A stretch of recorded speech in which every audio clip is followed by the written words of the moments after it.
Bonjour, dans cette vidéo, je vais parler des webhooks. Alors, les webhooks permettent de déclencher les pipelines de façon automatique dès qu'un développeur fait un push sur le dépôt central. Donc, si vous vous rappelez, le CI/CD, c'est quoi? C'est Continuous Integration, Continuous Delivery. Donc, c'est en continu. Donc, ce que j'ai fait jusque-là, je crée un projet, je lance le build. Donc, dans une vraie team, ce qui serait intéressant, c'est que personne n'aille déclencher le build et que dès que quelqu'un push, un développeur push un code, que le pipeline se lance automatiquement. Alors, on peut aussi configurer les projets pour que les builds se fassent, comme on appelle, de façon périodique, surtout quand vous avez des projets, beaucoup de projets, ou bien vous avez beaucoup de développeurs, bah, vous pouvez dire toutes les 30 minutes, quelque chose comme ça. Ou, bon, à vous de voir, selon vos cas. Mais ce qui serait intéressant, c'est dès que quelqu'un push du code, que ça déclenche un build. Ok, donc le plugin Jenkins qui permet de faire ça s'appelle, bon, comme moi j'utilise GitHub, c'est le GitHub Integration. Voilà le plugin Jenkins. Il permet d'intégrer, voilà, ici, vous voyez, je zoome un peu. Voilà, il dit, il déclenche les jobs quand on push du code sur le dépôt Git. Voilà, c'est ce qui nous intéresse. Donc, tous les autres providers de Git ont leur plugin pour intégration dans Jenkins. Donc, vous pouvez les utiliser. Je vais vous mettre le lien de celui-là dans la description. Alors, par contre, ce que j'ai remarqué, c'est que les projets multi-branch pipeline, ça ne marche pas dessus. Mais les projets pipeline, ça marche. J'ai trouvé un autre plugin pour le multi-branch pipeline, mais on va tester les deux. Donc, je prends déjà le pipeline to go. Ok, je mets webhook 1. Je prends celui-là. Bon, je vais déjà copier l'URL. Donc, pipeline to go. Voilà, vous voyez, on a Git, voilà, le hook trigger, il est là. C'est lui qui nous permet de déclencher automatiquement. Donc, je vais dire que mon projet vient de Jenkins, de Git plutôt. Je mets l'URL ici. Voilà. Bon, normalement, le HTTP, c'est bon, je n'avais pas besoin de credentials. Je fais sauvegarder. Alors, j'ai mon projet configuré. Maintenant, pour le lancer, il faut que je clique là, ou soit que je configure les webhooks. Donc, sur la page du plugin, voilà, il est dit quelque part, si vous voulez que GitHub déclenche vos builds, mettez l'URL de votre Jenkins, voilà, / GitHub Webhook. Ok. Comme mon installation est en localhost, Jenkins ne pourra pas atteindre mon localhost. Alors, j'ai du ngrok pour faire un tunnel vers mon localhost.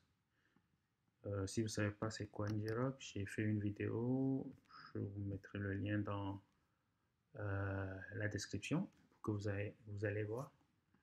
Mais retenez juste que ça me permet à ce que mon local soit accessible depuis Internet. Donc si vous voyez bien, voilà, c'est mon Jenkins qui est là. Donc je peux me connecter dedans. Vous voyez que c'est mon Jenkins, celui sur lequel je suis en train de travailler.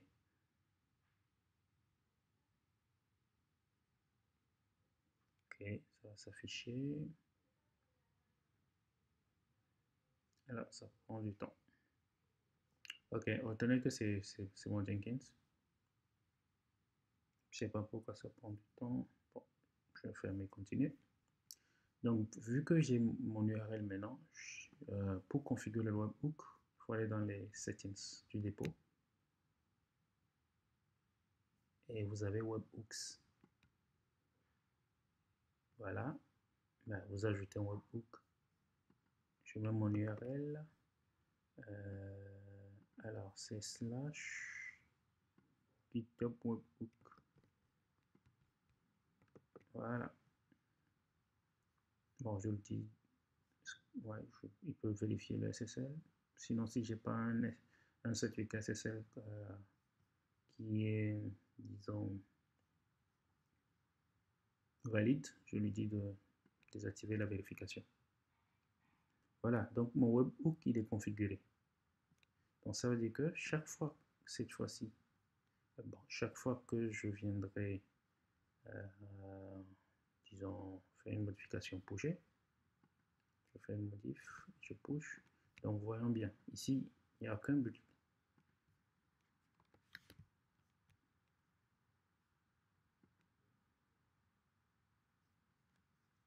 Voilà. Déjà, quand je viens là, dans les settings webhook,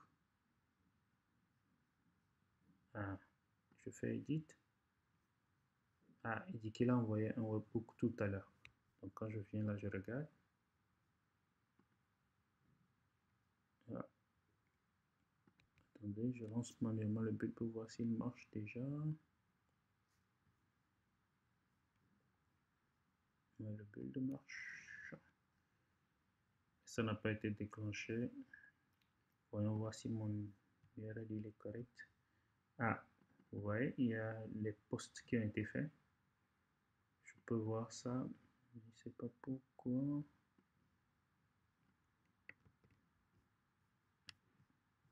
Allez, je vais dire dans le webhook de désactiver la vérification du certificat. Je ne sais pas si c'est ce qui fait qu'il ne le lance pas, mais on verra. Donc c'est celui que j'ai lancé. Et j'espère que j'ai bien mis. Ouais, c'est bon, j'ai bien mis les choses normalement.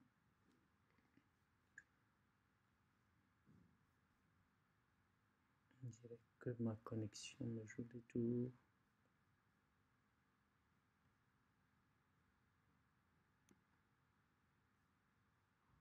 Voilà. Donc j'y retourne. Donc ça c'est le numéro 1. Normalement, quand je fais un commit, test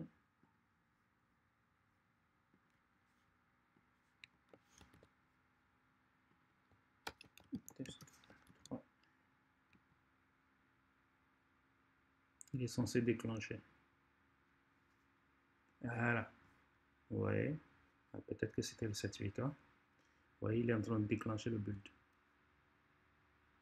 Donc, avec ça, vous aurez votre intégration continue. Chaque fois que quelqu'un push quelque chose, ben, ça déclenche le build. Et si vous avez une action de mail ou bien d'envoi de notification sur Slack, vous aurez le résultat. Si ça foire, vous serez notifié. Donc c'est assez sympa, les webhooks. Alors, par contre, quand on prend un projet multi-branche comme celui-là, quand on va dans configure, la partie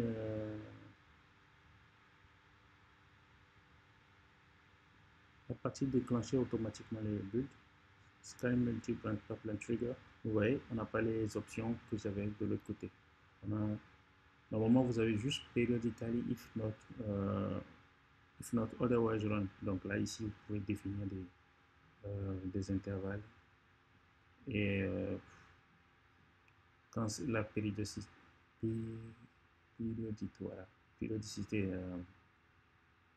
ben, ce sera lancé de façon périodique, pour faire plus simple.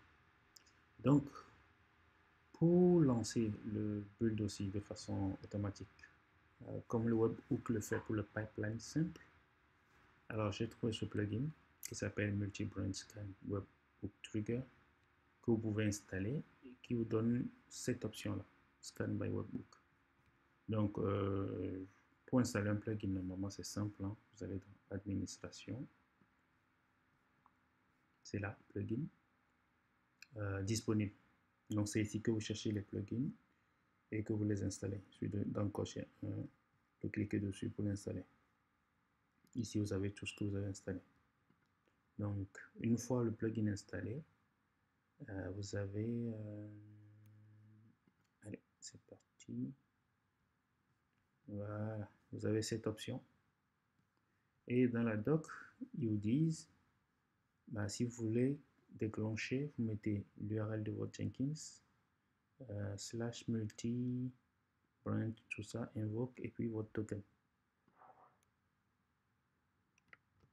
Donc ça, c'est ce qu'il faut mettre sur les settings du projet. Au niveau des webhooks, je change celui-là. Voilà. Donc j'ai toujours mon URL qui est là. Je fais ça. Alors j'ai 2 slash ici. Moi c'est bon. Webhook. Ouais. Enregistré. Et qu'est-ce qu'ils disent quand vous mettez ça au niveau de votre Git? Maintenant, au niveau de votre projet, je zoome un peu pour que vous voyez. Vous mettez le même token au niveau du scan by webhook. Donc, au niveau de mon projet, scan by webhook, il est là. Je l'ai coché. Je mets le même token. Comme ça, lui, quand il envoie le... quand il push sur l'URL, ce projet sera déclenché.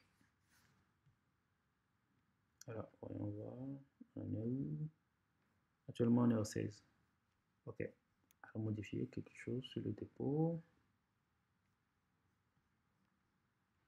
Toujours le rythme.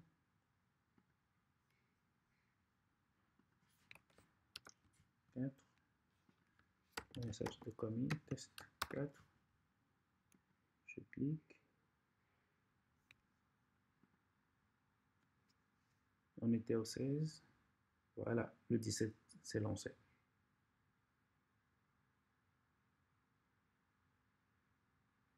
Donc,